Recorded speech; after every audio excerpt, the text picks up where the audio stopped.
Howdy, folks. Welcome, one and all, to another wonderful broadcast. We're here inside the shed with a few little, I don't know why there's sorry, there's a wasp buzzing around here. Should I get the wasp killer or yank out my hat? There's my hat. Let's see if I whack that thing. Anyway, so yeah, welcome. I am working on. All right. Boy, stupid bug. Um, I'm working on these things. Hang on. Okay, so look up on the top. You'll see a roof section done, and I have got all of this left. One, two, three whole sections, but the roof is in place. That was the hard part. So you guys will see an edited video eventually. Let me put my usual welcome folks here. If I can actually see the screen. There we go. Just welcome everybody to the broadcast and see how everybody's doing. Welcome, one and all. I am going to be doing this. Ta-da! So I'll be checking every now and then the camera, but for the most part, I've got my workstation back there, and I'm each panel I got to prepare it, and let me share what I do to prepare. Basically, as you can see by these panels over here, you know,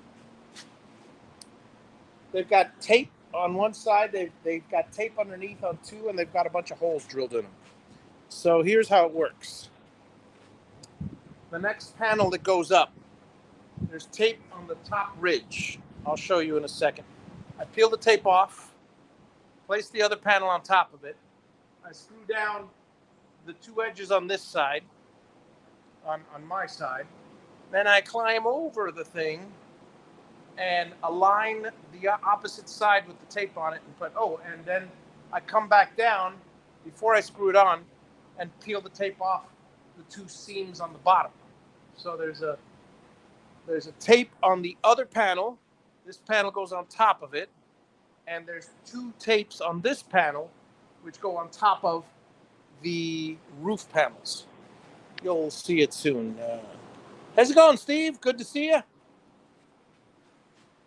I'm getting there. I'm getting there. It's little by little. Everything's getting there.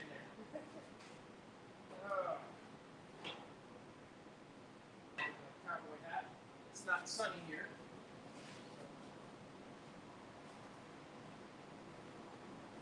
Always leave a Diet Coke.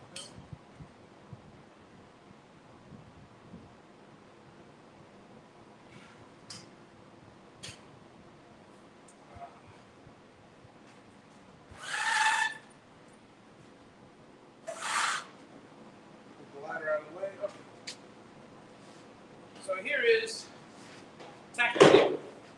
This is called tacky tape, and this is basically a butanol tape. It's polybutanol. It's plumber's putty, for lack of a better word. And what I'm doing is I'm putting it across where I've drilled the holes. You'll see on the next panel when I drill the next set of holes.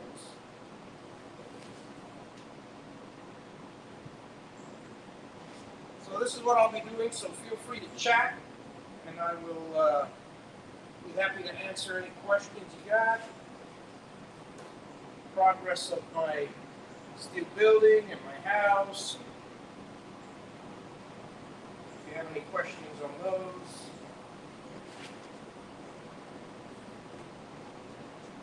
Just tear it with my hands. So that's that side. Get to this side.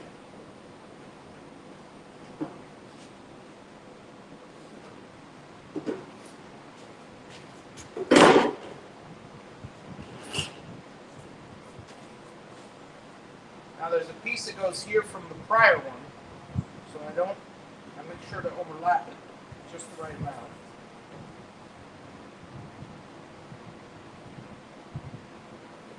missed the screw here. I better go back on the other side and put that one in. I should say a screw hole.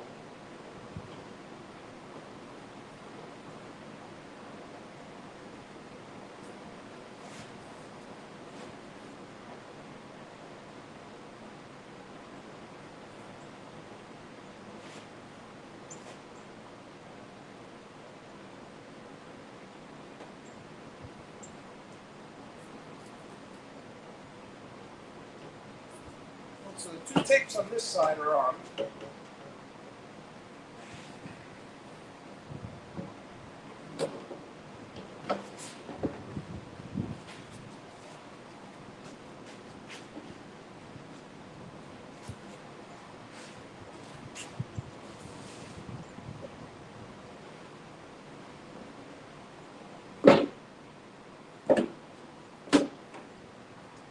Two, four, six holes.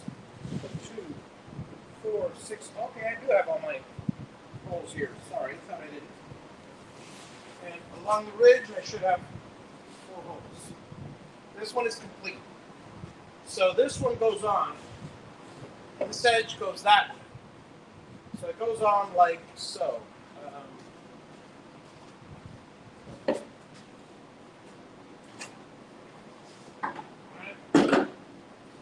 And this goes on top of the prior one, which has tape on it. I peel the tape off. I put this on the prior one. Then I align this edge and screw these two down. Once I do that, and I also have to peel off this bottom tape so it can stick on. Then I have to climb over this to screw the lap joints, and then all the consecutive screws, which is a pain in the butt, but short of walking on the wall, which is even worse, I prefer it this way.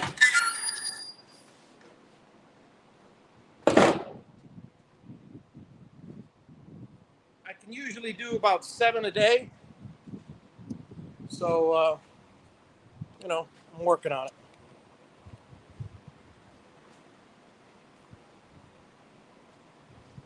Not preparing. Preparing, I'm going to prepare as many as I can, but placing them on is very laborious.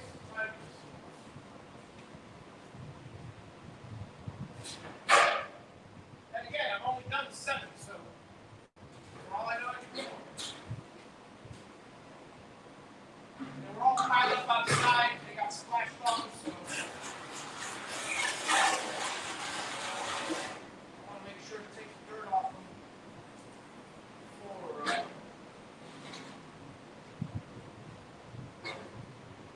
before I put them on, just for the heck of it.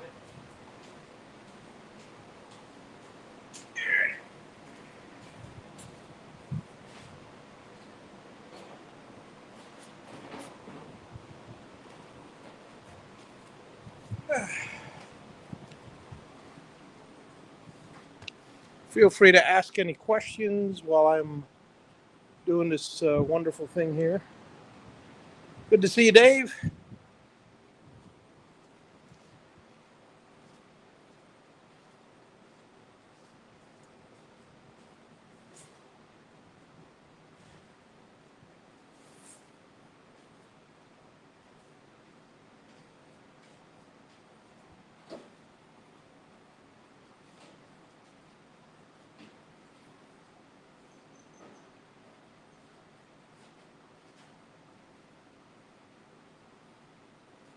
Get all the dirt off these things.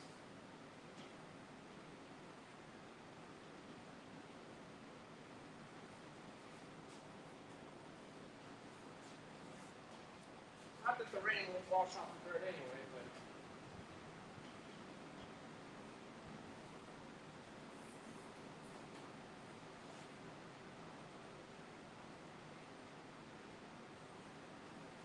okay, now we put the tapes on.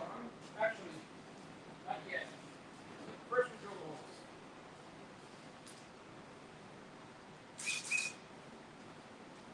I've got a template 3.5 inches from the bottom is what it calls for, and in the center.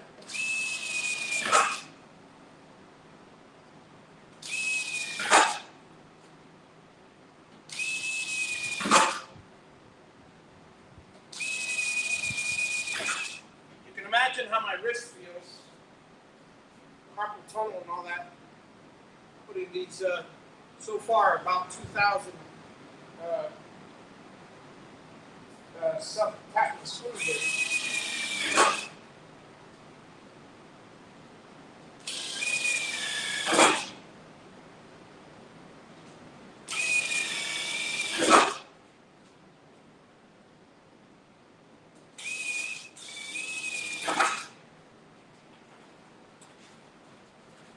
And the rain begins, folks.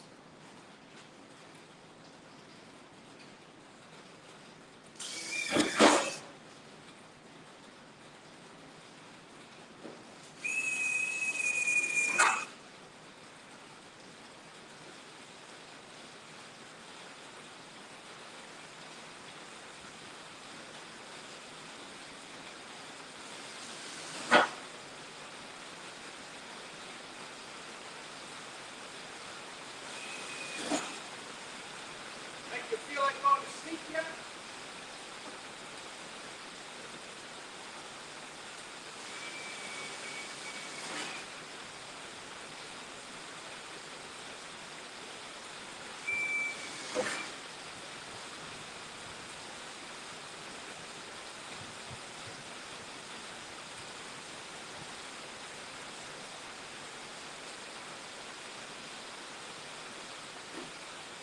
Always build a better template if you can.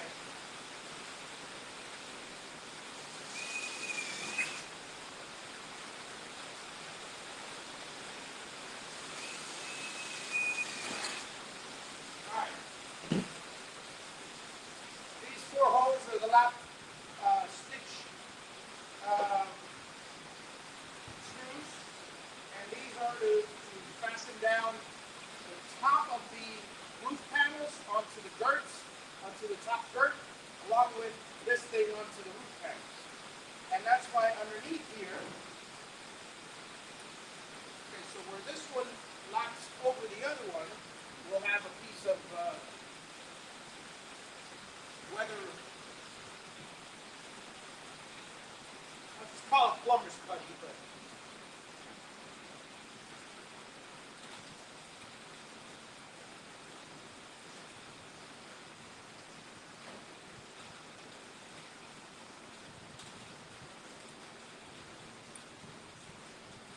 then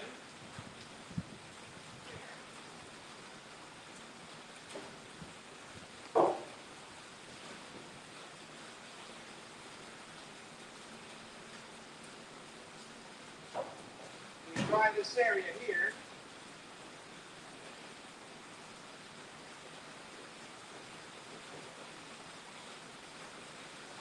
Because this is where it presses onto the prior panel and the roof.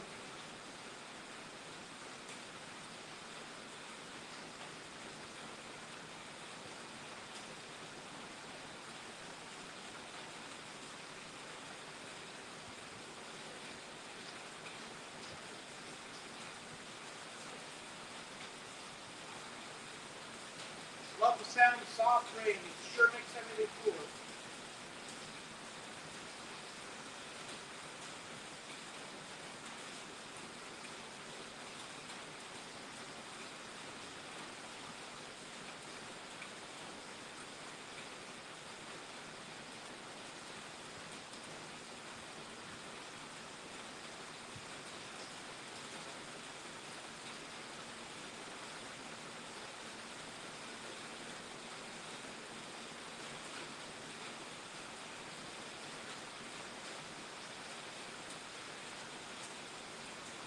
It's stretchy. I'll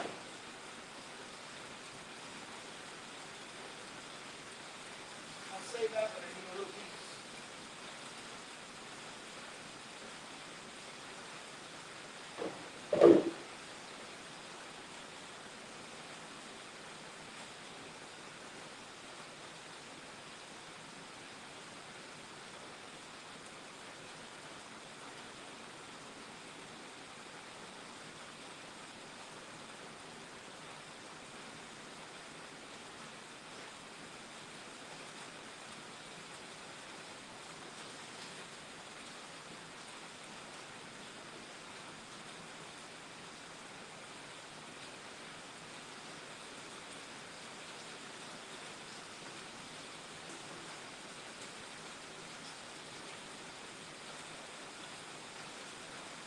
with that, I've got the fourth panel done.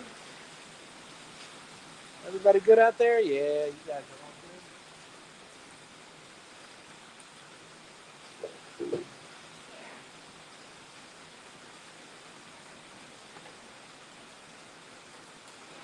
good. All right. There's a total of 27 panels. I got 7 up. I got 4 here. That makes, I can't even think anymore. I got 16 left.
So I don't know if you guys can notice, but if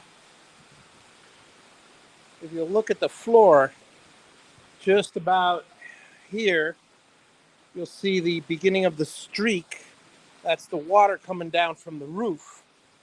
But notice over there, you see where it stops. That's because it's well protected. So hopefully I will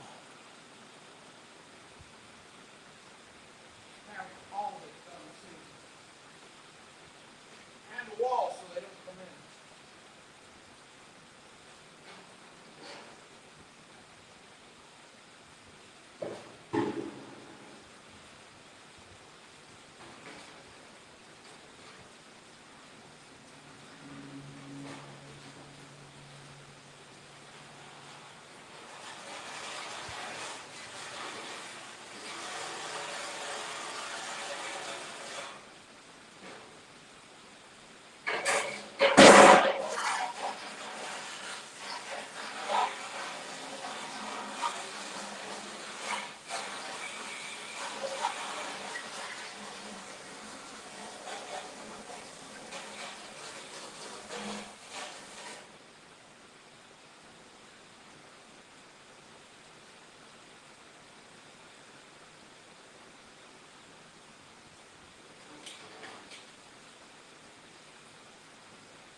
Let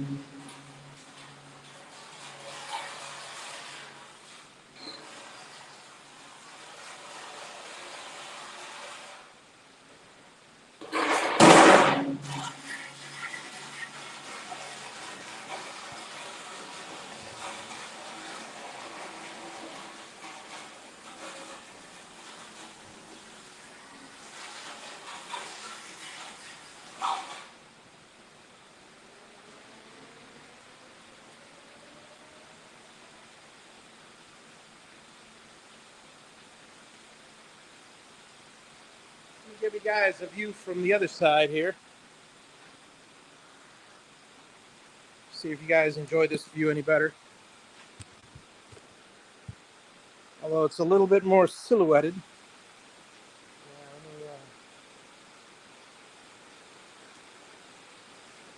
Yeah, whatever. Well, I'll move the camera again later.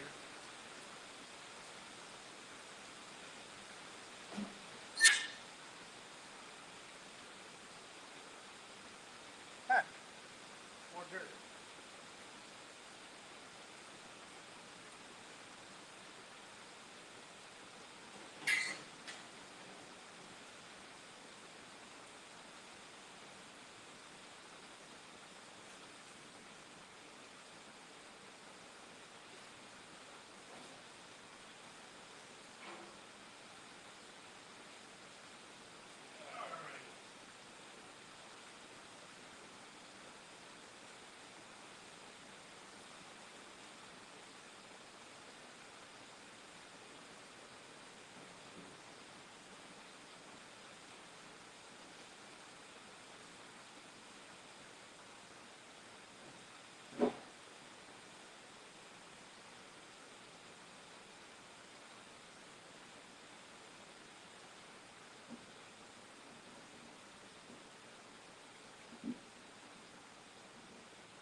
Now this side's the overlap side, so I gotta put this thing over here.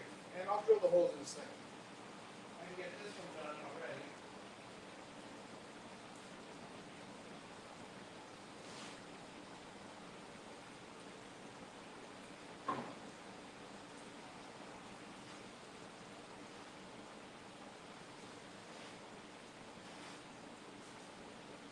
Ain't tripping the front part.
Another little trick when you're doing these panels is brush off all the metal filings from drilling them, because if they stay on the panel, it's not going to hurt it, but they'll turn to rust and they'll stain.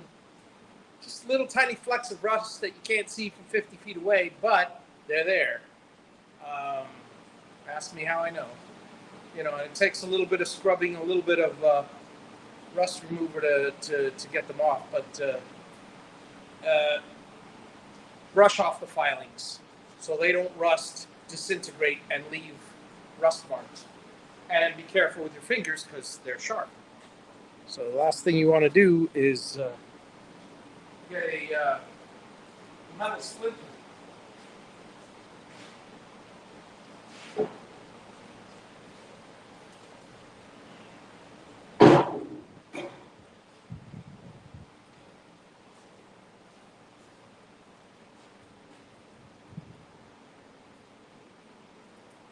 And if you're not used to working with metal, wear gloves, you know, because, you know, the big girts, I always wore gloves with the girts. These I'm used to working with, and you still got to be careful. The corners are very sharp, and the edges are sharp, but if you know how to handle it. For me, the gloves are just, they interfere. It's hard to work with the gloves.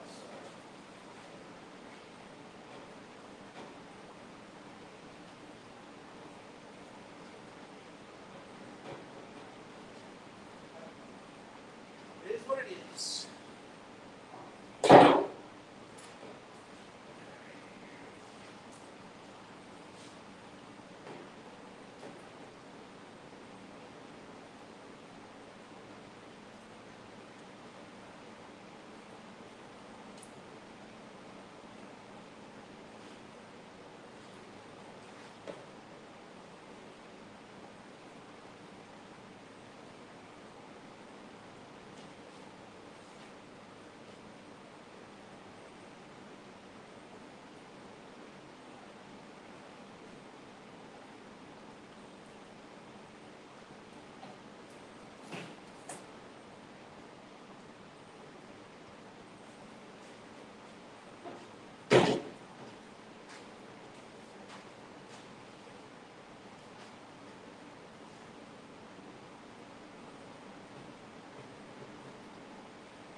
Panel number 5 complete.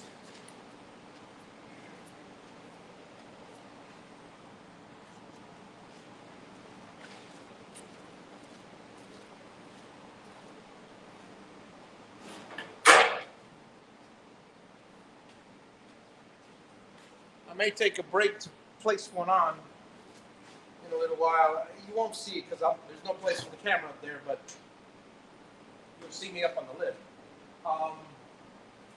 Because it's a little overcast, it looks like a good time. Wait, just to make sure there's no more thunder or anything.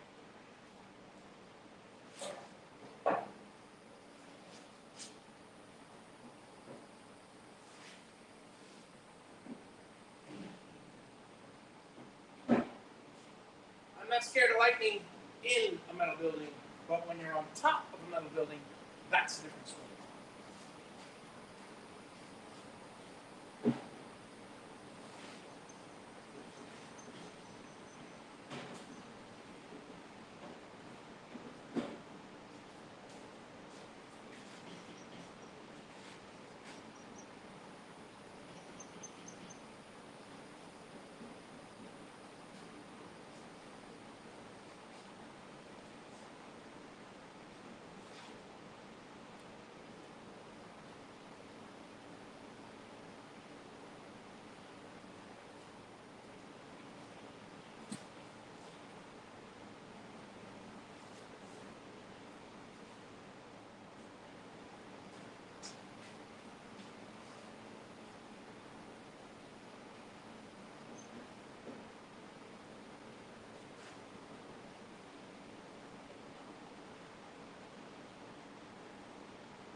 Oh, joy.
Well, folks, I'm actually going to see if I take a break and put one up.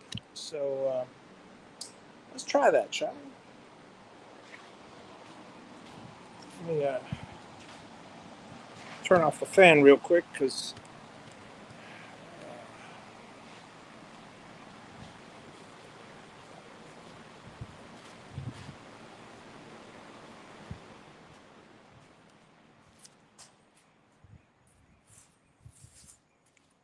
I'll have to put on my hat because it is. Well, it's still thundering a little, but it's quite hot out there. So.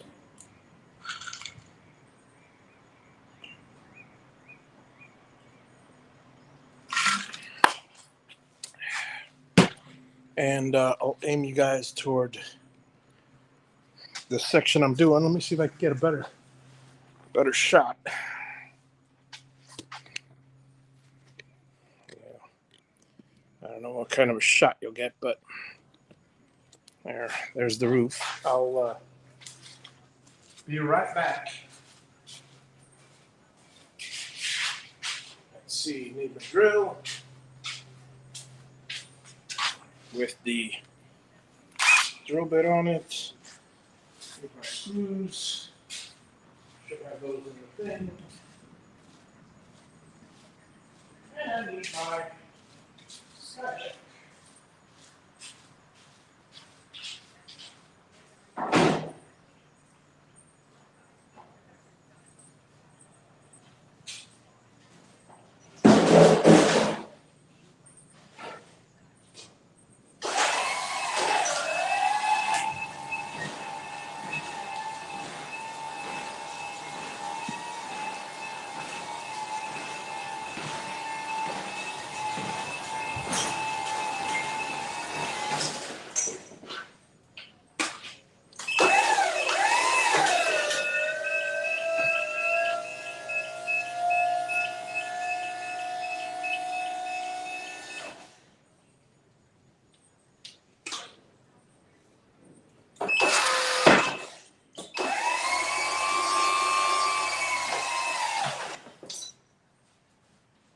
Would have to be facing the other direction. All right.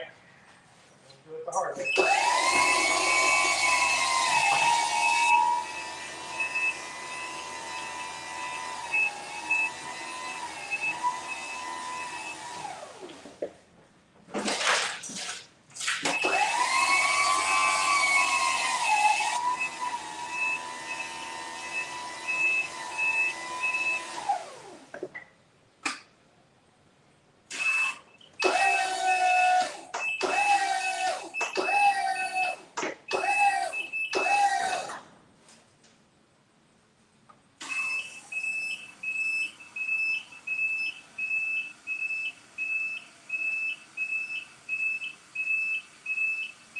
Of all the places for a wasp to be.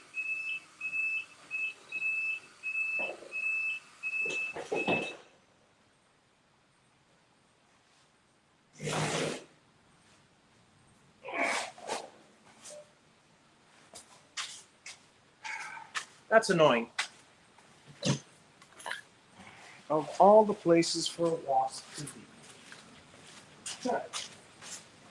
Yeah.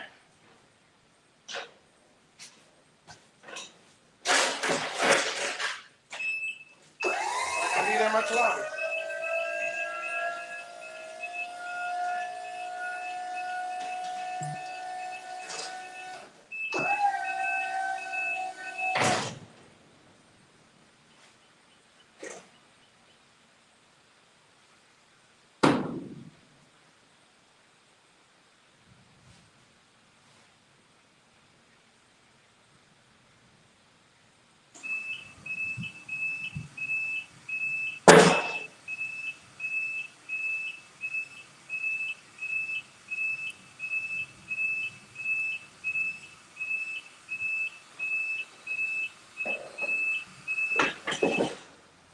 Okay, I got it positioned.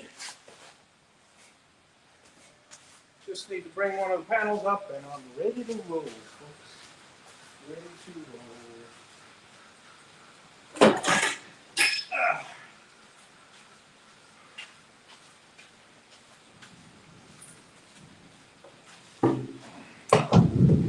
Measuring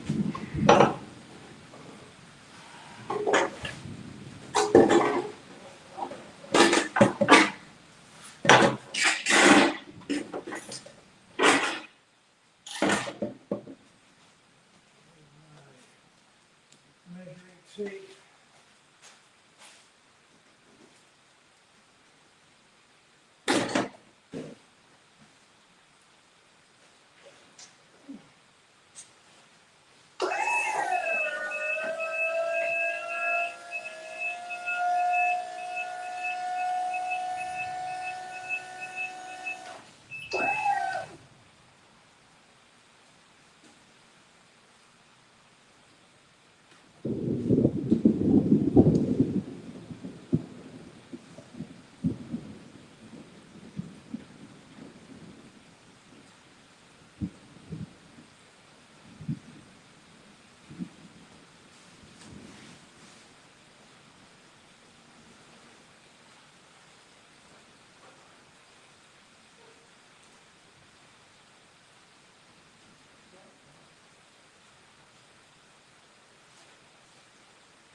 Tape off.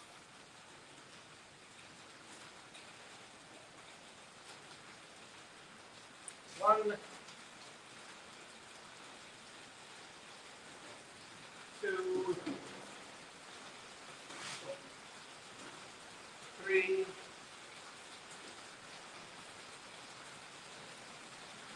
and up we go.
Can't do the rest of the trade. And I mean pouring.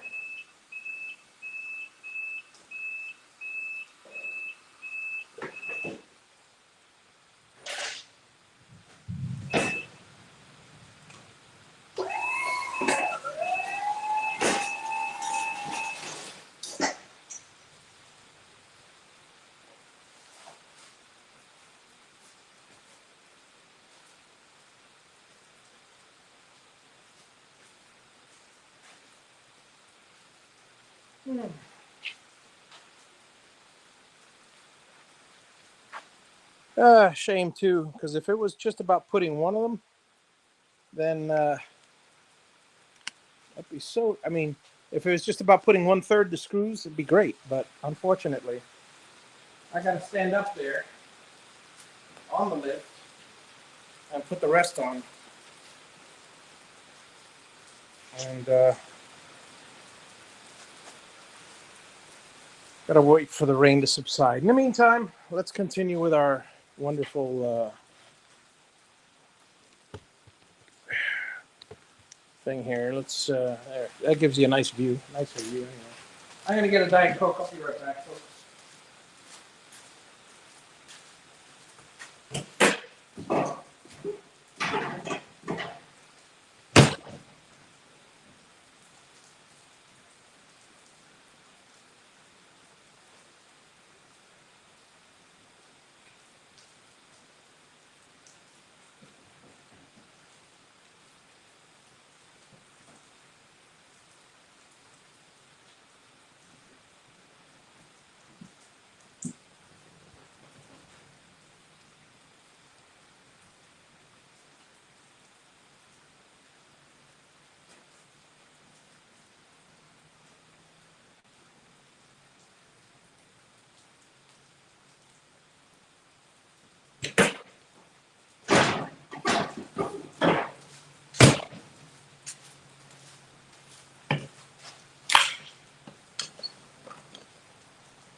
Ah.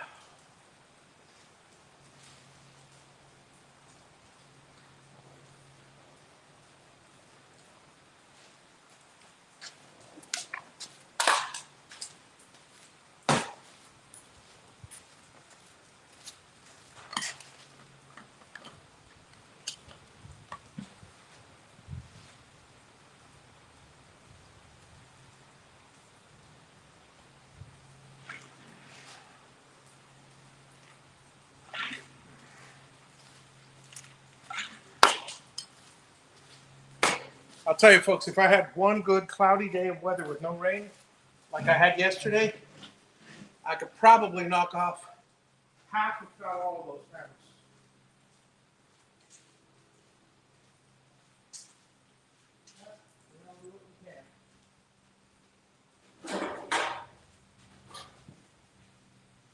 Ah.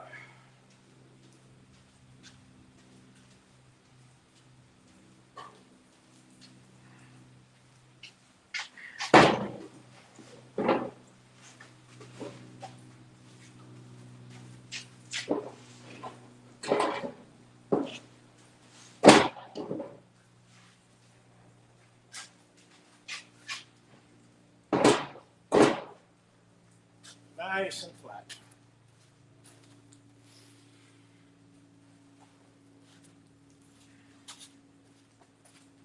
Get all this dirt off.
That side, we'll do one of these. I don't know where that bug came from, but it's gone.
rain has stopped. But it's still soaking wet up there and dangerous on the roof.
Better get a new roll.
You know what, folks? It's nice and cool.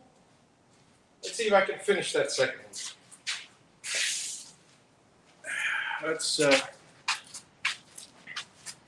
Let's see. Okay, so there it is. Hey, Troy, how's it going? One day at a time, absolutely. And likewise to you too. Happy Father's Day, everyone. Okay, so I'm going to bring my drill up there. And I got to attach everything because now I got to put my belt on. It's that time. So let me do that. All right. Let's see if I need anything else from down here. I don't. So let's go up.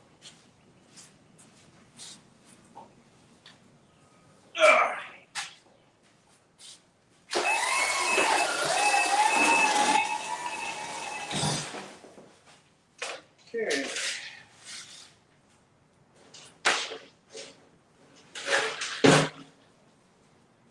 Need more screws is what I need.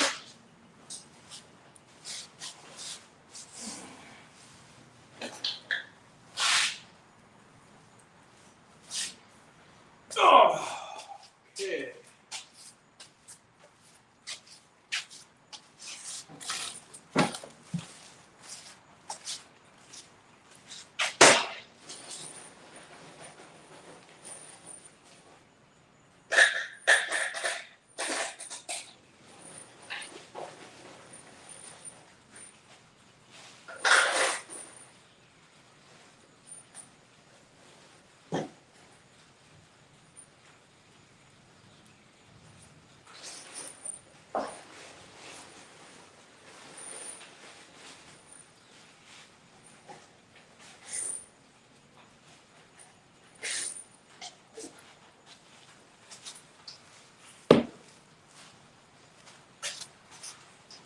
All right. What is it? I step into this thing and it starts to rain. Crazy. I'm just going up. I'm tired. Now it's raining even harder.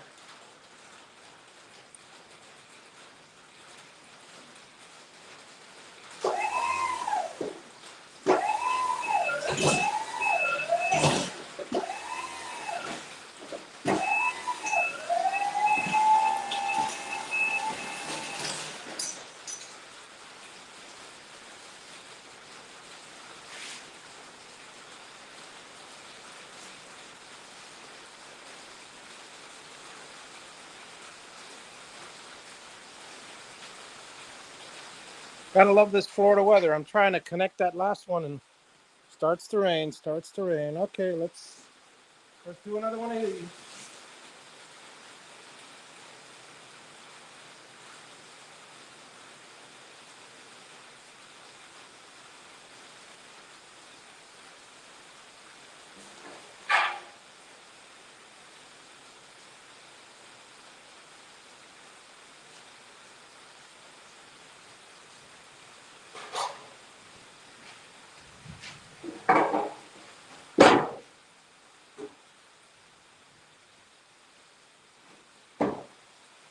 Yeah, not going up there with thunder.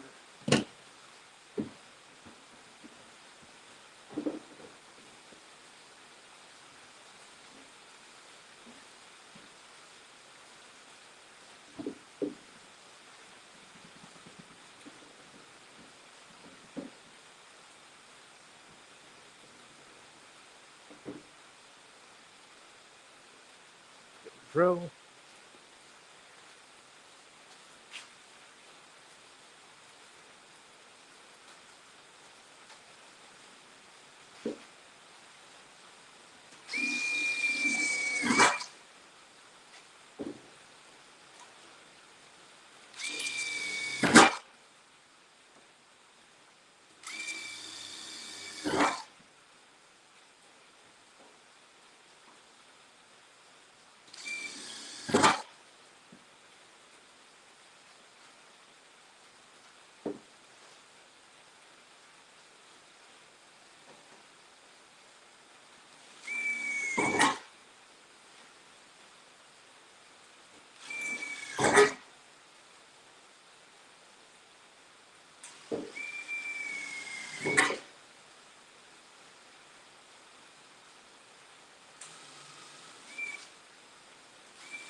swap batteries, folks.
I guess we'll wash some more, but you know what? I'm going to take a little break and sit. If anybody has any questions, by all means, ask them.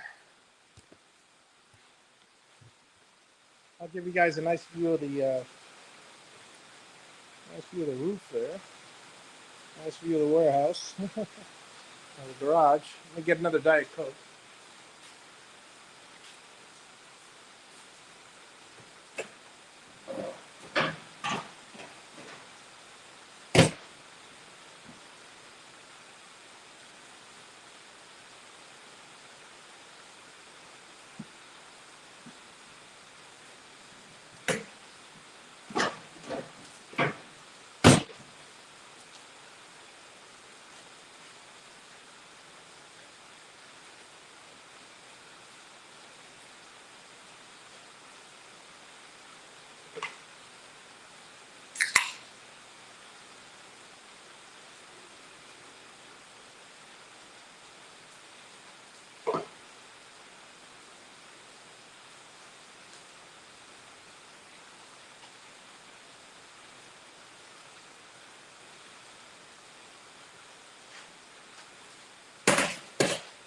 Bring out my chair.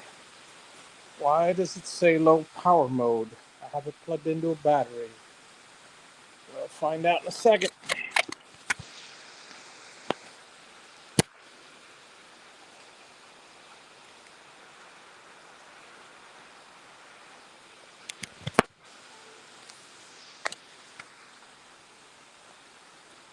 Okay, it says charging now.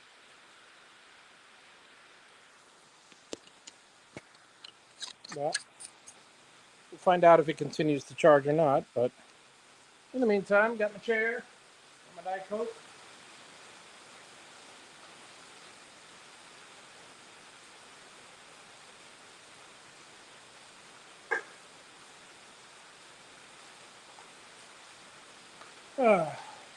How's everybody doing? Oh, oh, that feels so good. It's like I really want that panel to be on already.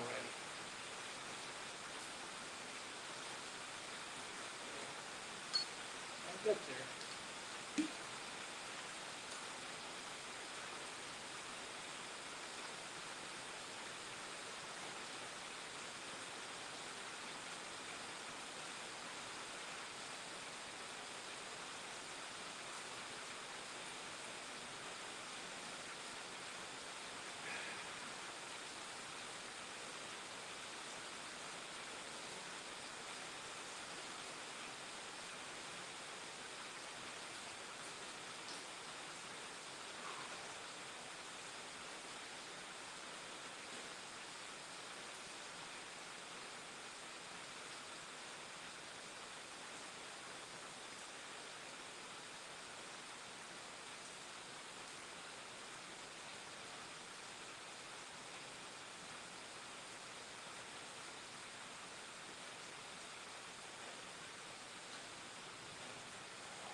Well, folks, if you guys got any questions, I'll be happy to answer them. I'm waiting for the rain to subside a little bit. A few minutes ago was perfect. I should have done one or two less panels because it was just finished raining and it was beginning to be cloudy. Now it's sunny again and rain.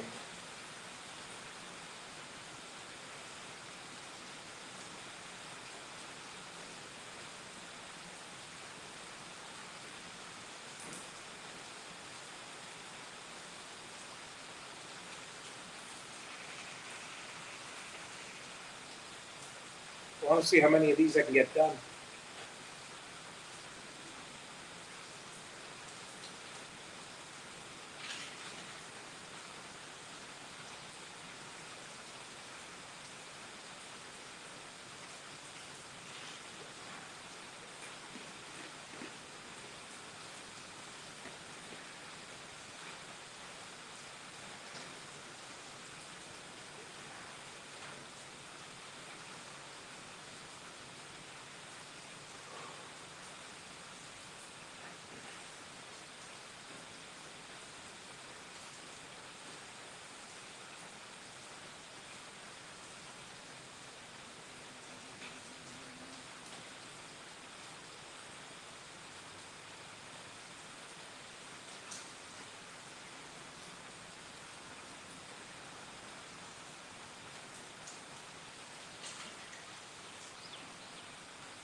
Well, I think it's lightened up enough. I might be able to take a chance.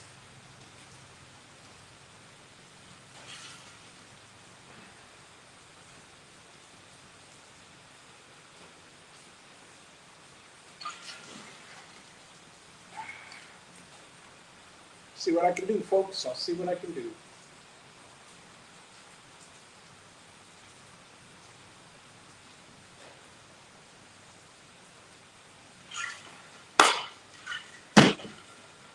All right. Let's get up there, shall we? There we go. We'll see how we do.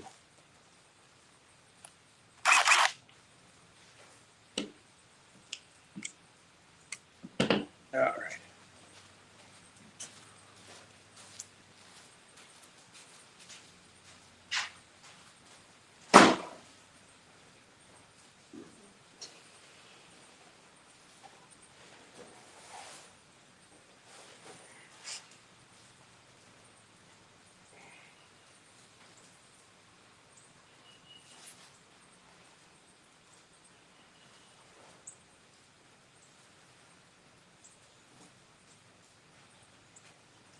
Put on one tool belt, climb one thing, and then see how we do.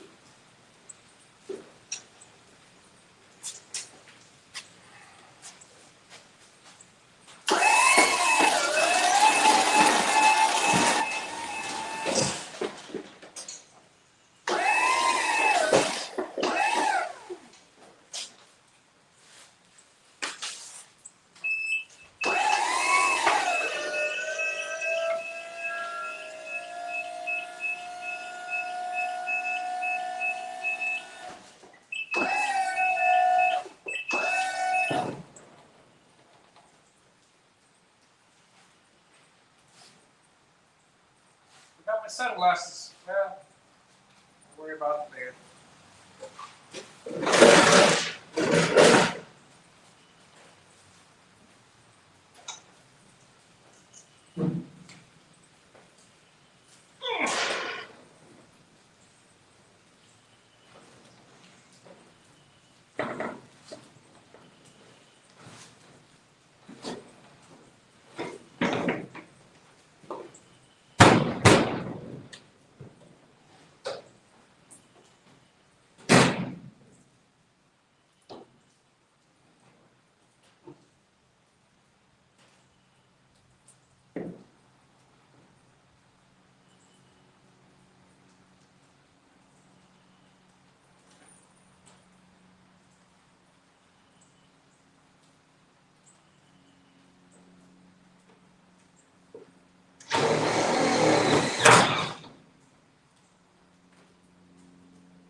That's how they all should fit.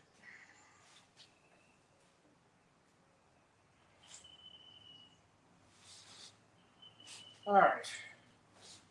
My arm is killing me. Just from the pressure I have to exert.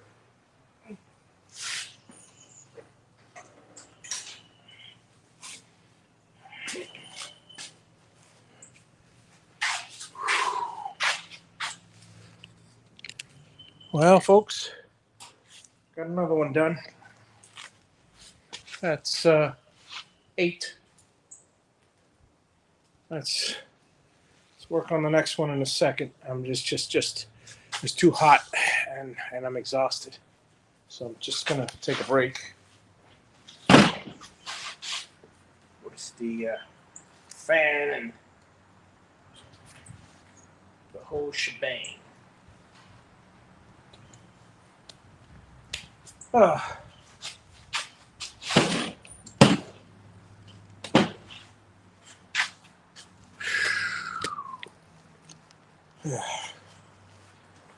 Drenched in sweat just from one panel.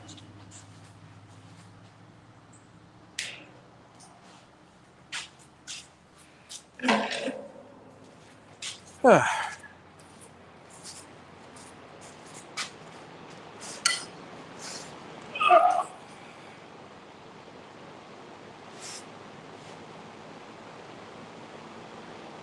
That's good.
grab some ice for my elbow. Be right back.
That feels better.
How's everybody doing out there? Anybody commenting anything? No.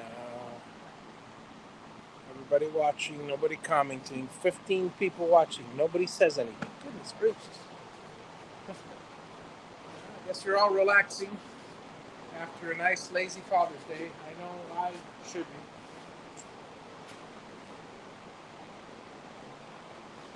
I'll wait for this to cool down a little more and then I'll try my hand at another panel. I was hoping it would be a little bit cloudier today. Quite reflective. It's hot. My goal today is, no matter what, I want to get to that. Okay, so I'm on that one, and I want to get all the way over to that corner, which is the halfway point. So that's the goal. I need another 1, 2, 3, 4, 5, 6 panels. Another 6 panels. I got them laid down there. I'm good. I can get another 6 panels done, I'll be happy. I'll be happy. Because that'll put me on track for finishing Wednesday the roof, and then Thursday and Friday, God willing, I'll start on the walls. I end up starting them sooner if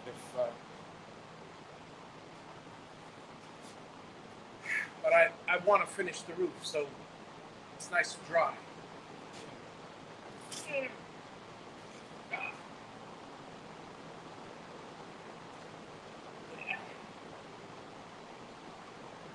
Took a little Advil, 10-15 minutes, it should take effect. I took some earlier, but I took some more. And this is, I already feel this thing freezing up my arm. So, hopefully, that'll get rid of the pain. And put the next one up. Could actually put the next one up now. That doesn't, it's the standing up. That's a little bit more, requires more effort. The worst part, folks, is when I do get them up, I mean, to the midway point. See over here, you divide everything by 3, and then this first bay is 1, 2, 3, 4, 5, 6. 6 times 3 is 18. That leaves me 2 foot to get through for the next bay. No problem. The next bay is 40 feet. 40 divided by 3, you've got 39. So 39, you're looking at 1 foot. So I have to do everything on the other side of the thing.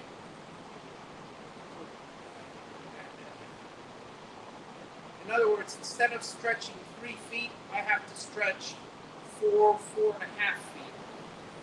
I can't do that. I have to crawl on top of the thing. So I don't know how that's going to go. I wonder how that's going to go over here. But we'll see. We'll see. Once that one's done, the rest are no problem because the next bay is 60. So at the 57 mark, I've got 3 feet to work with that pattern. And then I'm on the other side of the beam for the 60th foot, which is the 20th pattern. And the last one I put on from the outside. But the last one, again, I have 2 feet. If I wanted to, the second to the last one, 26th pattern. I don't know if anybody's understanding me, but bottom line is, when I get to that center post up there, I can't put the panel that goes just before it. The one on top of it, no problem, because I can do it from the other side of the post. But the one that goes just before it, I've got 1 foot of clearance. I can't fit 1 foot of clearance, which means I have to go on the other side of the post. And since this falls on the edge of the post, the rafter, it's a little bit tougher. Come up with something. Carefully crawl up there, work my way up there. If I have to stand on the beam,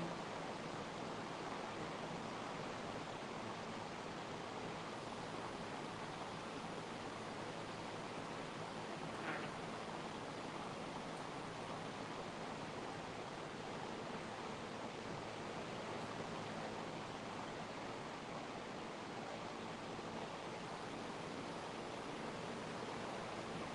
Figure something.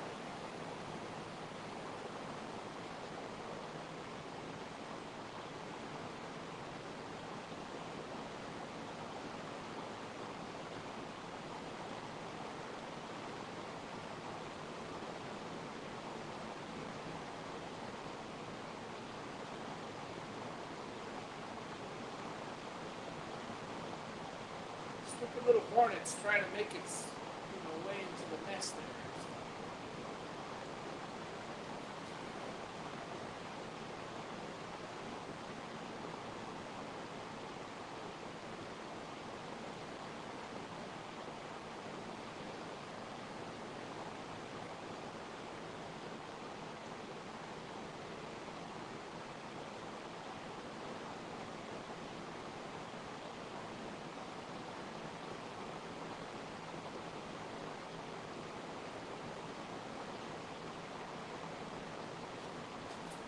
it's bugging me. Let's see if I get my what's that can?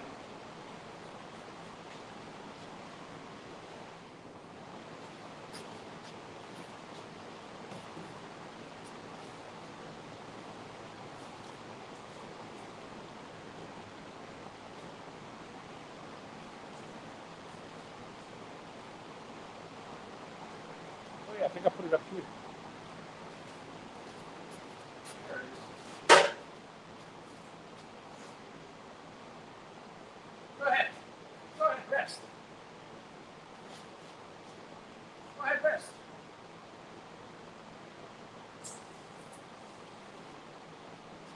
Dead now.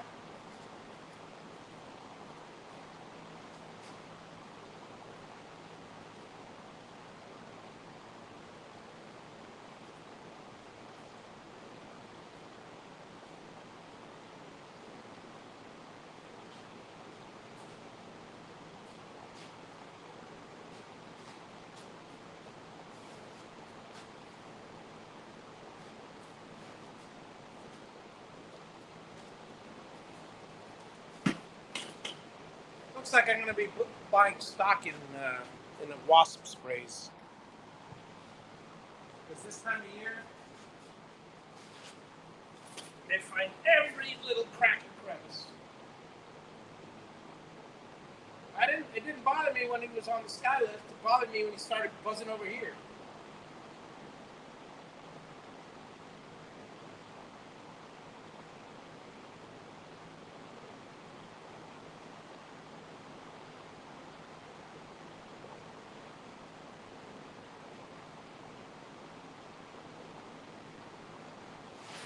Well, folks, that's a tip. I'm tired of sitting around. So, there we go again with the, let's try it again. Place my tool belt on.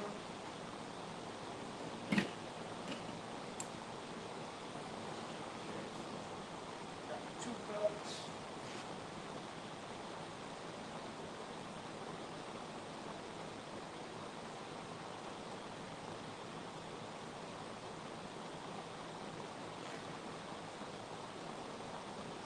Got my glasses.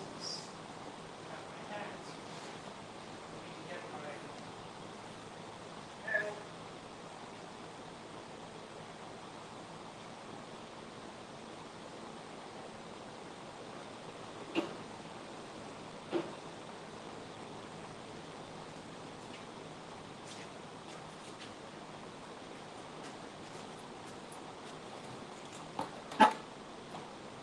Goodbye.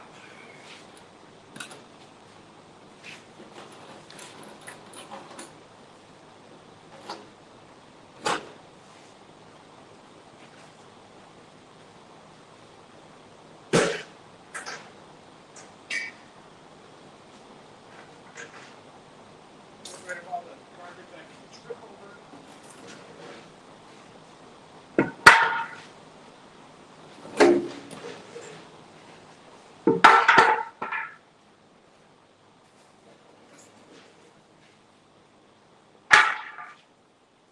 All right, here we go. Yeah, it helps if I have my drill.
How's it going, folks? This is me drenched in sweat from being up there for, I don't know, 2 minutes.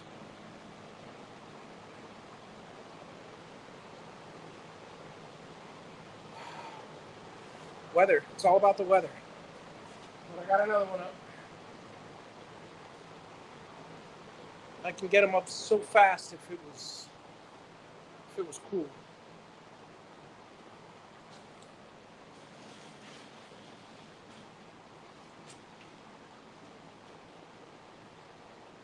So now we cool off.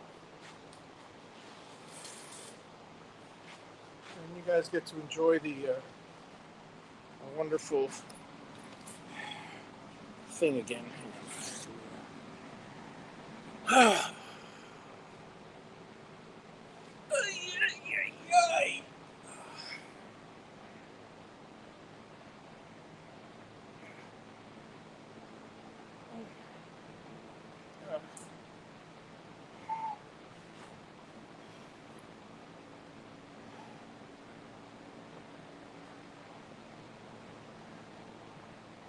See if I can make this colder.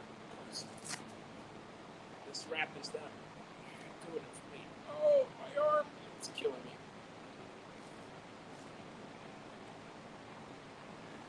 Let's see if I have a chance. A little better. A little better.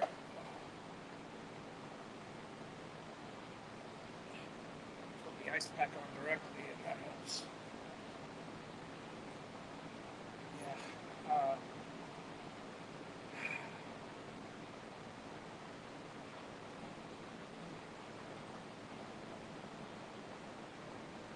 The good news is they're all going on smooth now. It's just a matter of getting up there.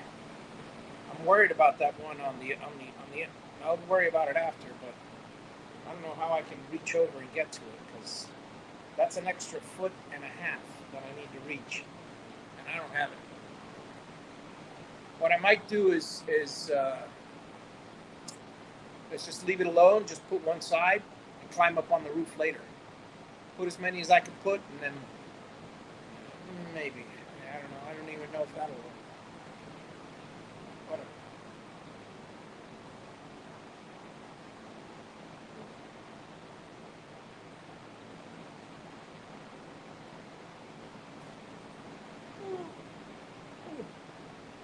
Oh.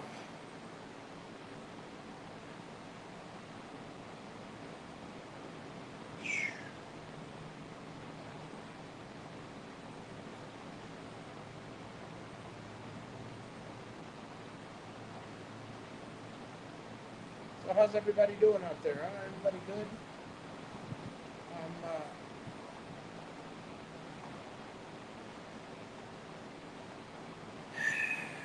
looking forward to finishing this finally. 2 panels is just not good enough for the day. I might wait till later. I'll feel better, more rested, and then I can put a bunch more panels on. Yeah, that's what I'll do. So I'll take a break now and go in for a while. The one thing that I do want to do is pick up around here a little bit. Not much to pick up.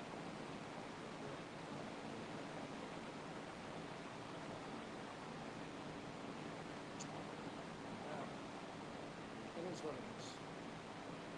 All right, folks. I'll catch you all later. Thank you all for dropping in. And I'm going to continue as I can here. If it starts getting cloudy again in the afternoon, which said there were storms around 3, I guess they lied. But in about an hour or two, in about 2 hours, it should be nice and shady, and I'll see how many I can put up. I should be able to put up quite a few. We'll see. Anyway, thanks for dropping in, and I'll catch you all later. Have a wonderful day, and And hey, Jeff, good to see you. I was just about to. Yeah, great day for a field day is right. I was just about to sign off, but figure I'll chat with you for a little bit. I'm beat. I'm icing my shoulder because I only got I got some panels cleaned up and drilled. That's a good thing, you know. So I've got 6 panels ready to go up. And when I mean panels, I mean what I've got left are take you see straight up there the roof panels. So here, let me spin around this way and show you the others. Hang on. Hey, why doesn't this spin? Give me a sec. Let me just get to the spinning portion. There we go. Okay, now. I don't know if you can see them, but that's the roof as it is. That's what I've got done so far, and that's what I've got left to do. So I got a bit left, and it's killing me because I got to go up. The problem is the sun and the position. The position is I have to stand up on this thing. I have to stand up on those rails right there, on these rails, to get high enough to bend over to reach the 3 foot, reach the thing. And then, to make matters worse, I have to hold the drill like this, and it's killing my elbow. It really is. The squeezing, the pressing, So I'm going to take a little break, not too much of a break. I'm going to take more Advil, rest, and then I'll go back at it. I'm hoping to do. I did 2. I'm hoping to do another 6 panels. If I can get to the halfway point, then that's great because I was at the quarter point. Then tomorrow I'll get to the 3/4, and Wednesday I'll finish, and the roof will be done. Then comes the fun part. Then comes all the, I should be able to knock off all the wall panels, hopefully, in an expedient amount of time. Who knows? But, anyway, yeah, I'm looking forward to all of that. Let's see. Add scaffolding to the lift truck. Yeah, it would be. It's tough because the rails don't fit through the hole. I barely fit through the hole. It's looking at about 16 inches in width. So, I got to go in sideways to get my tool belt to go up and step on the thing.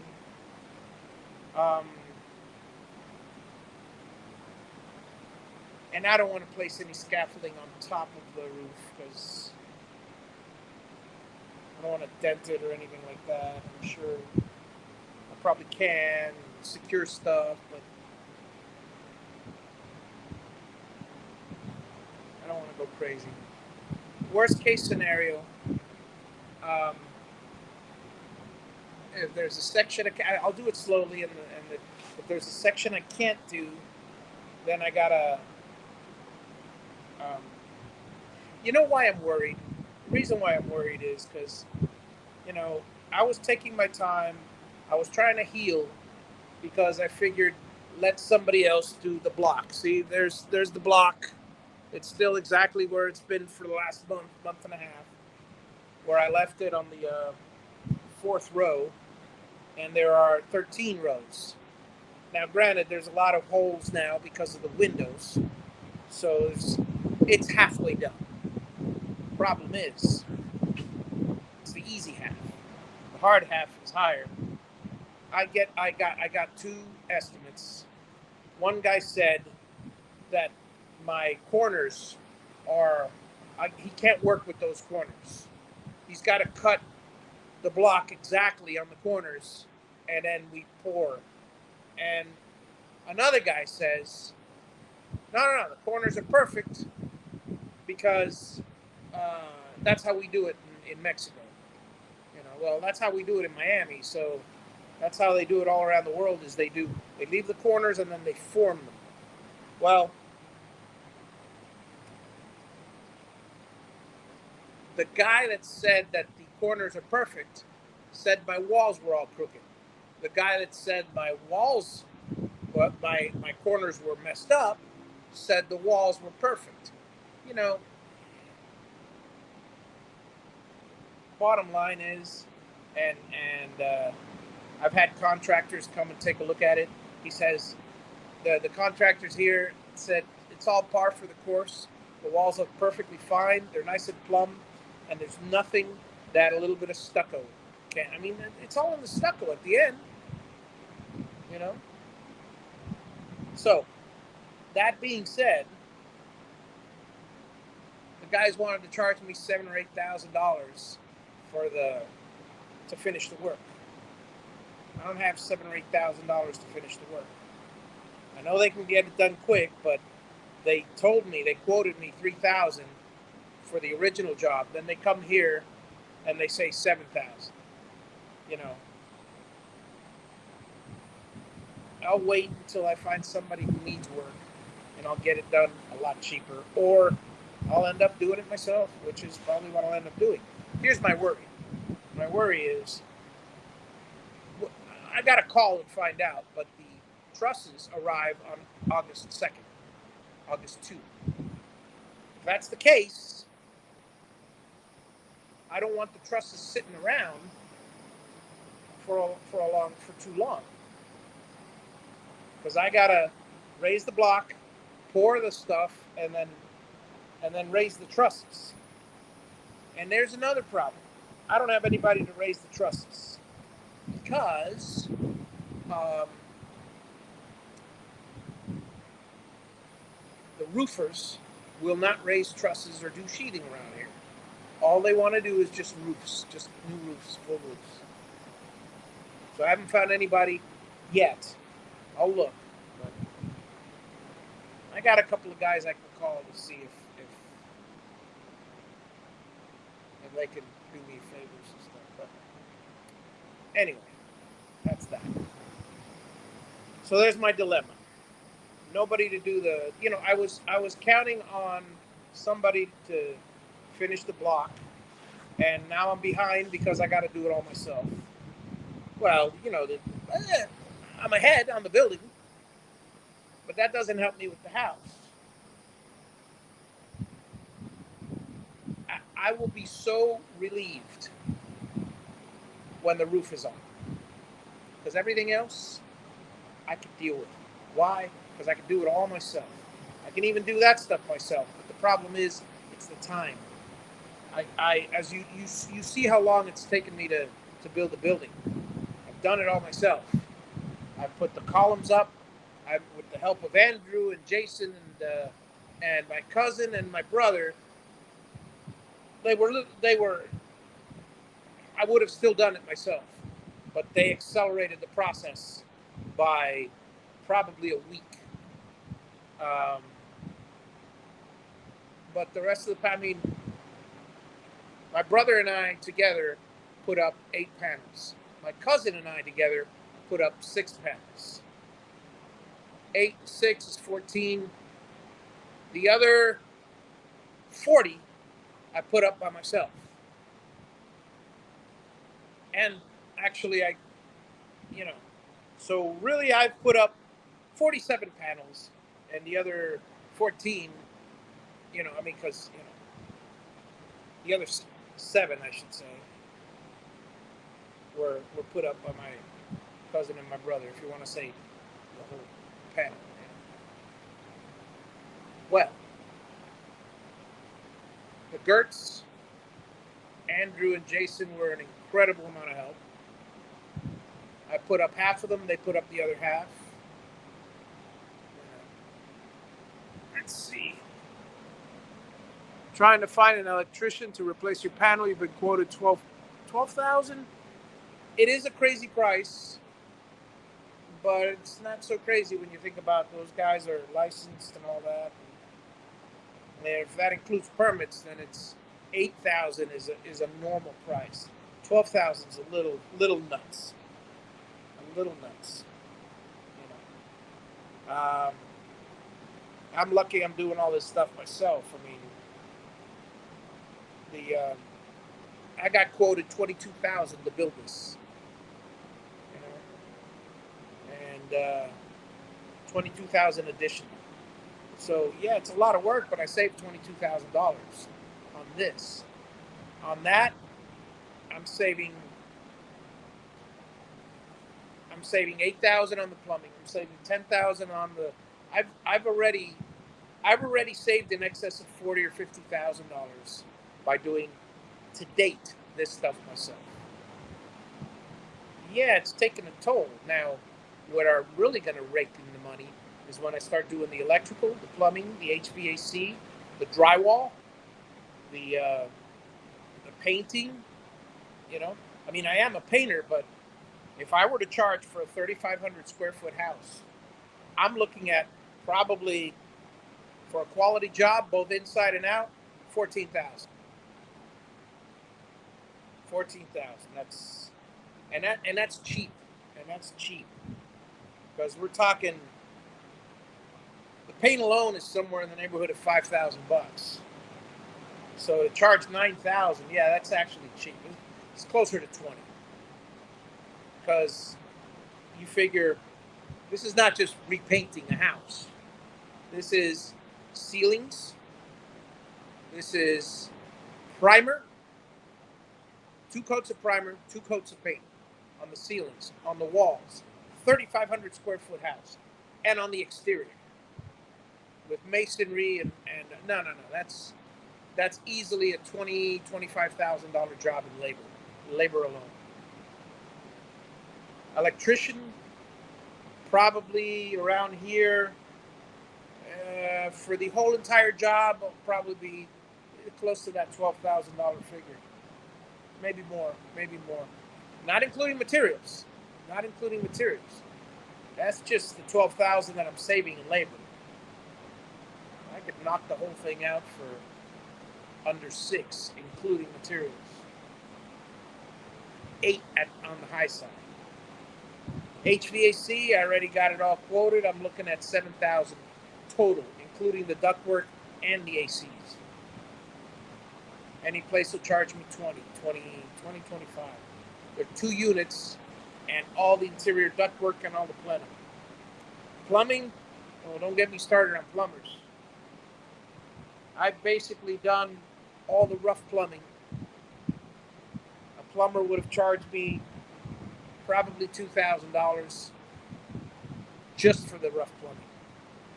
I got all the interior, probably another couple grand there, and then the fixtures, and then he'd make money on every single fixture. No, I'm looking at 6,000 to 7,000 in materials. Who knows how much they charge, and I'll get some quotes because I'm actually tabulating how much I'm saving. And this house is appraised. This house was appraised for the appraiser for the bank appraised the entire job, and he put the price at $675,000, including the garage. I think it's ridiculous. But the more I look at it,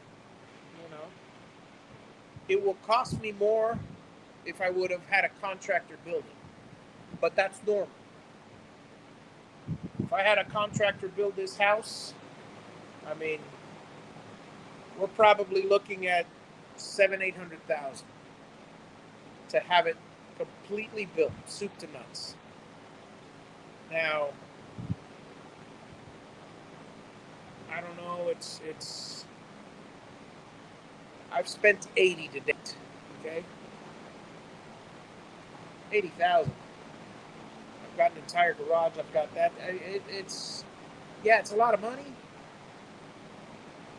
but roughly 80, give or take.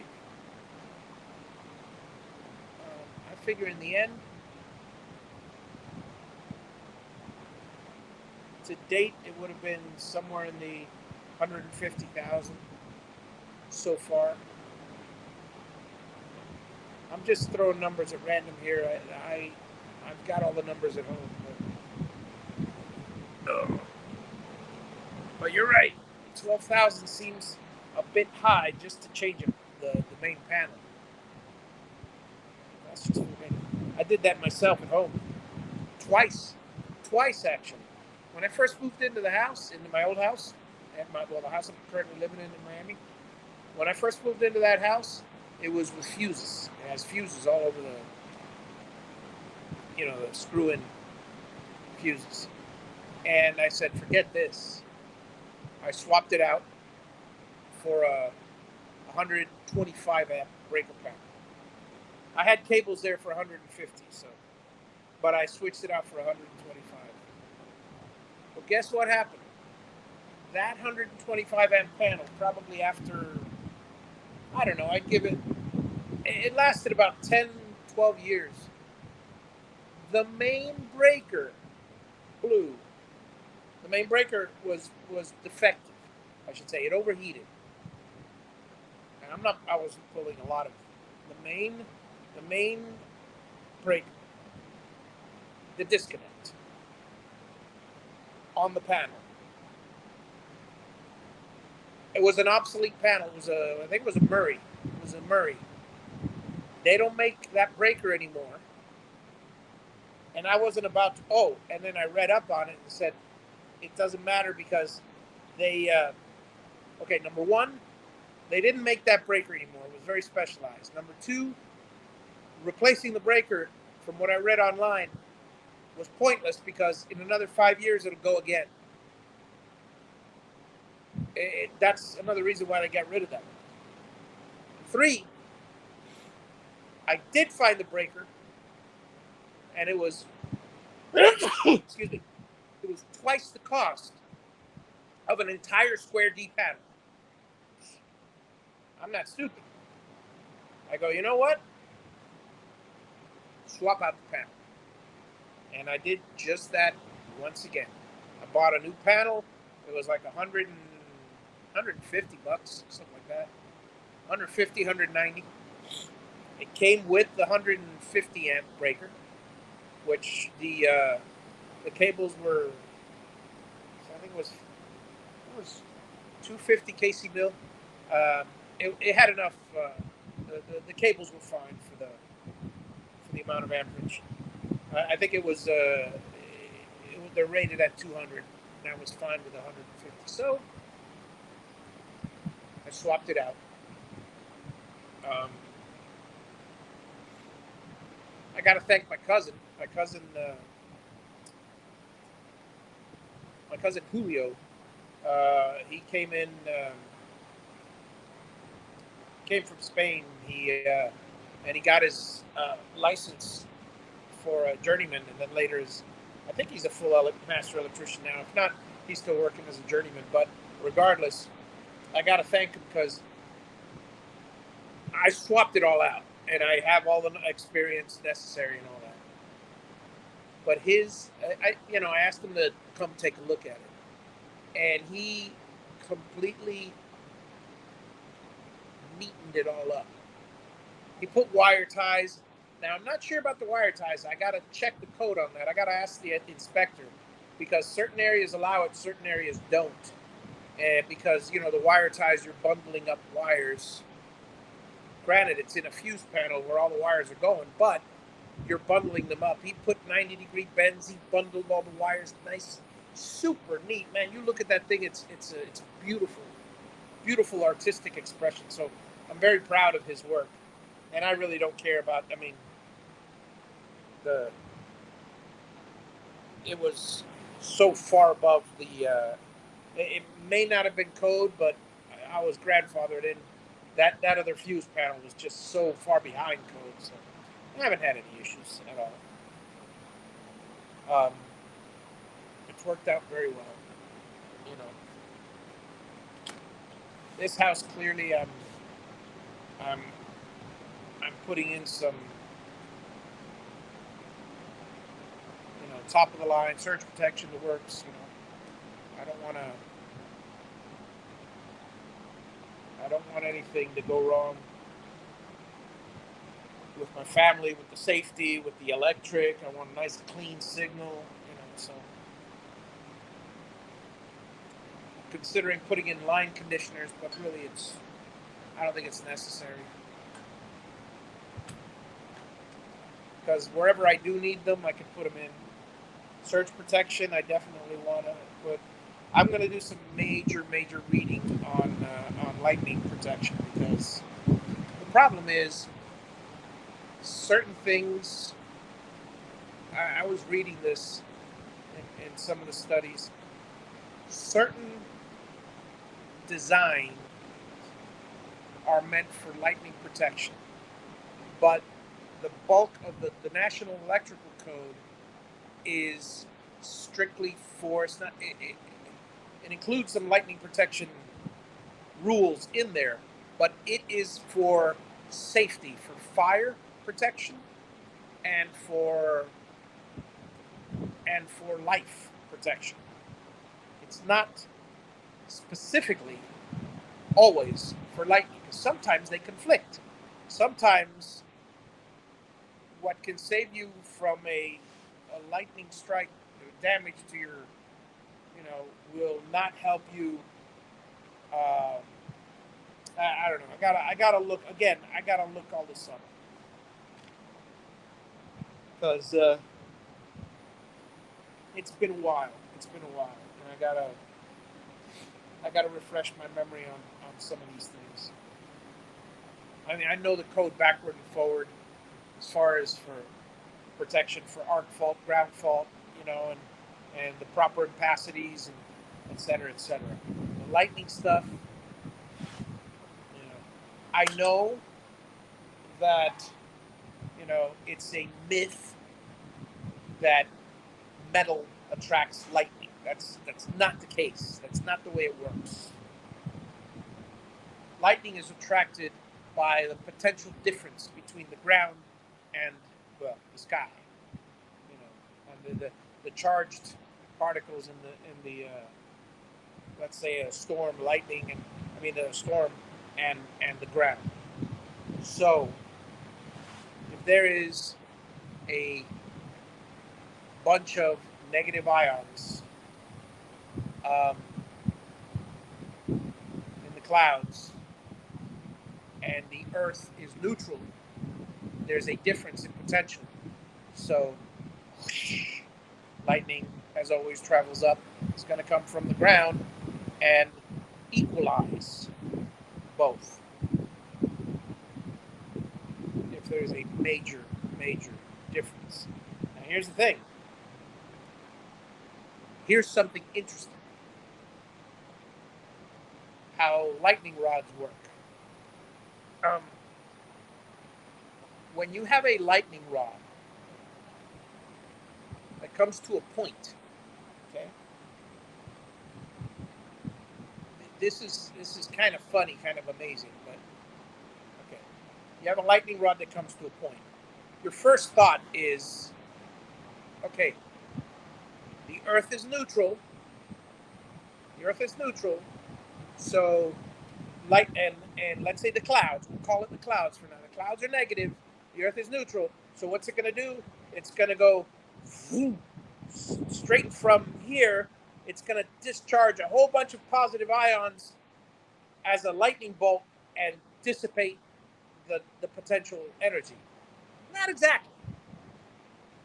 When there is a potential difference, a little, let's say it comes to a point, not a ball like a Van de Graaff, but a point. You have, all of a sudden, the negative ions up here are attracting all the positive ions up here. All right? Now, guess what? There's negative ions. This is neutral. This is super well, this is positive and that's negative. If this is super positive, then the area around it, in order to compensate, will attract negative ions around this general area. So now you have this is positive, this is negative just around the area, this is really negative, well, guess what? It's not going to strike there. It will find a different area to strike that's more positive.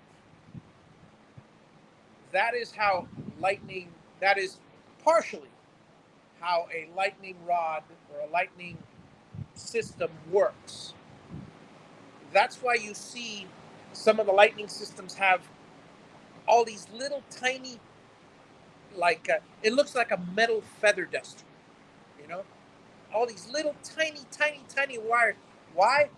It is creating as much positive, and because of the difference in, because of the negative energy in the cloud, negative ions in the clouds, it's attracting all the positive ions, and then now it's attracting so many to the very tip that around here all the negative ions from the surrounding areas are collecting. Now if you have negative ions here and then negative ions here, well, it's going to go, like I said, and search for a positive ion, so it's going to avoid it. It's called it, yeah, the skin effect. Thank you. So okay, so let me catch up here. What am I looking at the total cost of the tool rental? Well, so far it's been $2,800 for 1 month. They wanted to charge me $22,000 to build a building. I found the guy that'll do it for $1,200 a day, but it'll take 8 days. So that's $10,000. Regardless, $10,000 is more than $3,000. Now I've already spent my 4 weeks. However, the next 4 weeks, I should be done with this relatively quickly. I mean, within the next week or two, I'll be done with all the walls. I'll still be using the rental, and this is the funny part. It's back there. The big rental. There it is. The big forklift that's the expensive one. It's $2,200 a month. The big one is going to be lifting this one, because this one, you see the wheels. They're meant for flat. When I do the walls, the top part and the eaves, I'm going to use that forklift, that one, to lift this scissor jack and position it on the ground wherever I need to work. And then I got a 6-foot area, 6-foot length on this thing. And then I climb into this one, raise it up while still on the forks and on the ground, raise it up, do my screwing together, my whatever I need to, go back down. And so I'll spend a few days, probably a week, with that forklift moving this scissor jack all around. At the end of the next 4-week period, I should have the entire building done. And I'm going to concentrate on the end walls as much as I can, the trim work on the end walls, because I can't get up other than with a scissor lift on it. These walls, the two side walls, I can do with a ladder if push came to shove. After all that's done, I'll take the thing, move this scissor jack to my house, and I'm going to do the blocks with the scissor jack. I'll rent that's $400 is the rental for this one. So in the end, I'll spend $2,600, that's $5,200, and an extra $4, so $5,600, close to $6,000. But I'll have completed this, and I'll have used the scissor jack for my wall. So that's the long answer to your short question. How much have I spent on rentals? $2,600 a month, and then $400 for this, and $2,200 for the other one. And then 200 amp or 400 amp panels are what most new house builder doing now. Yeah, well, honestly, I don't think I'll need more than 200. Well, yes, I will. Here's the thing. I'm putting in a 200 amps, two 200 amp service, a 400 amp. And the reason I'm doing that is One of the boxes will control the bulk of the house. The ACs are much more efficient now, so they don't need that much power. However, electric water heaters, they're going to be sucking up a lot of the juice. So, and everything's electric. I don't have gas here, so I have a dryer that's electric. I have a water heater that's electric. I have two water heaters that are electric. I got two ACs. So in the end, I will need that much power. What I'll do is that far side of the house will be run from a 100 amp panel, or from a 100 amp sub panel. Here's what I'm doing: two 200 amp mains in the laundry room here. A 100 amp breaker will feed, or a 70 amp breaker will feed a 70 amp panel for the others, for my suite, for the stop sign section. That's and not the AC, but it'll run the water heater and all the electric, the lights and all that. Another 100 amp of that second panel will of the second amp the second main panel will be fed to here to a 100 amp sub panel. So I got a 100 amp sub panel here, a 70 amp sub panel for the water heater and everything in my suite, my master suite. There's 170 that's coming from a 200 amp panel. The second, or the first 200 amp panel powers the rest of the house. So there's where all my power is coming. I'm not going to need more than 100 amps here for the garage. I will need 100 amps, but I'm running a welder. I'm running a bunch of power equipment. I'm not doing it at the same time. I'm not running a shop here with a bunch of people. I will be putting eventually a little office in here with an AC with that same unit, but that's 20 amps. That's nothing. I could run that with an extension cord, and I still haven't decided whether I'm going to do that or not. That's for the future. What I do need now is all the electrical plugs, for the, on the wall. So there are 3 or 4 classes of surge protection. Yeah. I don't do the little plug-in surge protectors. I do the whole house surge protection. Well, now it's code. Now you got to, whether you like to or not. But hey, the more I can protect it, the better. And you never know. Here's the issue I face. Okay, last year or the year before, I had, the year before last. No, it was last year. About a year ago.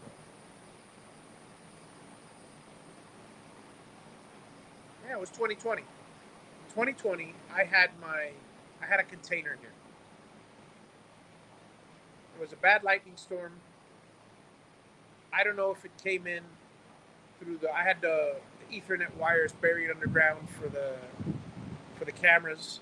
I don't know if there was a ground strike and it came in through there and everything got burned out through the Ethernet, or if it came in through my phone line and everything got burned out through there. But the bottom line was Ethernet got a jolt. It ruined my camera, the DVR, for the cameras. It ruined the box, the CenturyLink box at the time. I was using that, and I suspect, but that was I don't know where it came from or to. I suspect it went possibly both, possibly from the phone lines and burned that box out, but that was the rat tail that was messed up, and the box, and also, whatever the case was, near direct lightning strike ruined a lot, and there's nothing you can do about it. Well, I don't know if you know, but I got rid of my Starlink. I didn't get rid of it. It burned out. I actually put in an order. They gave me a ticket to replace the Starlink for $130. It's a $600 unit. I'm replacing it for 130, and then I'm going to go turn right around and sell it to somebody because it's worth spending 160, 130 to get it all working again to sell it to somebody. Okay. I ended up getting T-Mobile home internet. I'm very happy with it. And now I don't have to worry, other than protecting it through the landline and through the Ethernet cable. I don't have to worry about, any major lightning strike. I doubt it hit the. I had just finished moving it to here. I doubt it hit it from the roof, but it's possible. I saw a tree, a branch, major branch. One day after hanging and completely dead, the leaves were dead. One day after the lightning, the big lightning, and I know it was a lightning strike because here's what happened: power flickered. I lost my internet. I went to my phone, said Starlink rebooting. Not less than 2 minutes. Bam! Huge, instant lightning and noise and light all at the same time. I go, oh boy, that one was close. Now I'm watching my thing. There's nothing rebooting at all. It still said rebooting, but there was no rebooting. I went out in the rain to here because I still had the camper. The camper's here right now, but the camper was across. I went out in the rain, and I went back here. I've got my had my router box. I looked at it, no light. This thing only has it's worthless. It only has one light. I mean, it withstands a lot, but it has one light. The light was out. Plugged in, nothing. I checked the power. The power was working fine. Lost it. What frustrated me more than anything else was Starlink didn't get to it got to my 8 days it took to get to my ticket. I had launched 5 different tickets.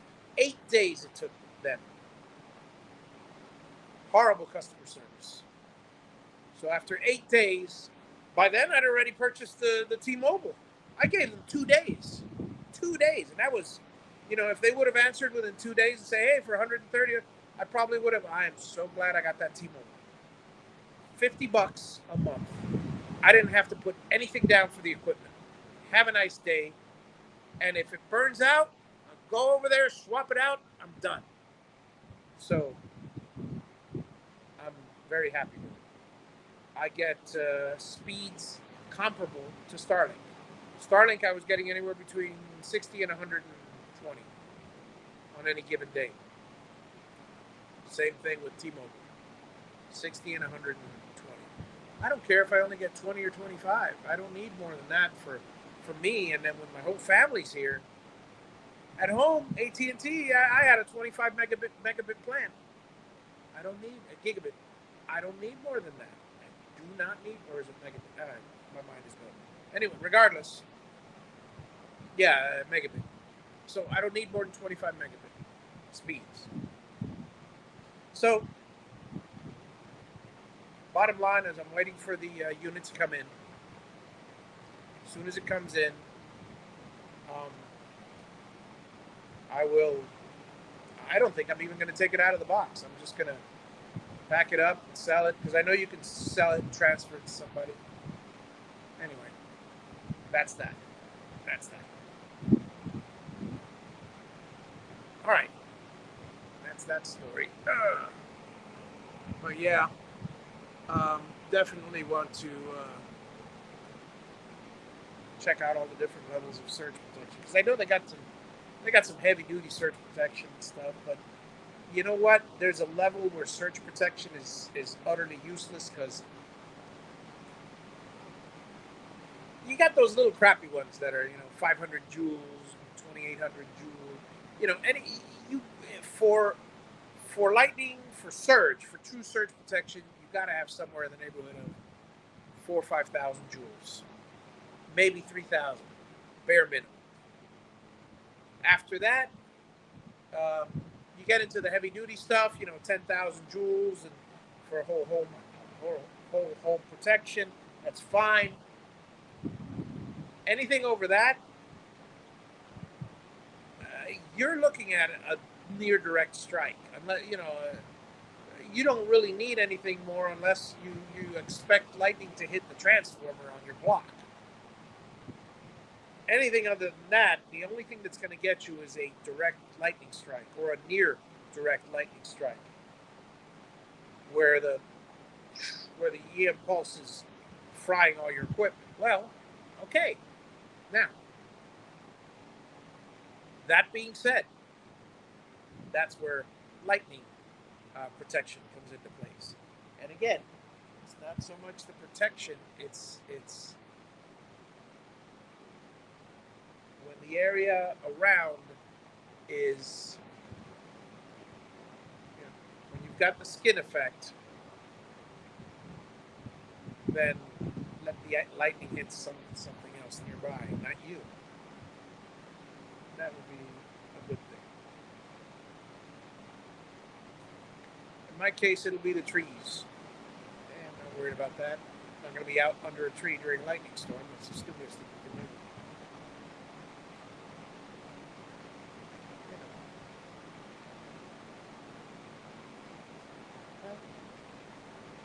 But again, which tree it hits. Well, Jeff, I'm going to let you go. I'm going to relax my arm a bit. I'm going to wait for the sun to die. Now, right now, I'm feeling nice and cool. But, look at this. Look at this day. It's so bright out there. So bright out there. And we're talking, because of the weather cooling everything down, you're probably looking at only 94, 95. 94, 95 is way too hot to be working up on the roof. I took my thermometer out there on a 95-degree day, and it was 130, with the reflection and stuff. Hey, Al, good to see you. Yeah, it's always, I'm about to sign off, and then someone comes in. Hey, you want to jump in? I'll send you a link. We'll chat for a little bit. I'm just resting my arm.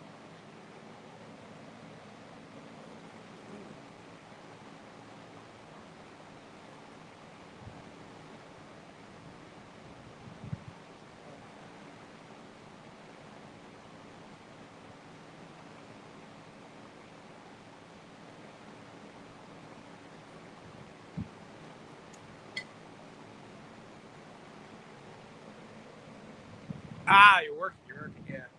I'll probably, I don't know if I'll be on a little later. I'll try, but tonight I'm going to see if I get a few more panels done. I've got, let's see, 7, 8, 9. I've got 9 panels done. I think it's 9. 1, 2, 3, 4, 5, 6, 7. All right. 1, 2, 5, 6, 7, 8, 9. 9 panels. I've got 9 panels up. And so that means I've got 18 left, 18 panels left. I'm hoping to get up to the 14 panel mark today, if possible. So I got another 5 to put up, but I'm going to do it when it's nice and cool. The problem is it's just so... My elbow's killing me. I've been icing it. But I've got them ready. I've got behind me. You see them right over here. They're nice and clean. They're nice. They're taped. They got the holes. All I got to do is drop them on, and they're looking good. So we'll see what happens. Have a wonderful day, folks, and I'll catch you on later. I'll give you guys an update.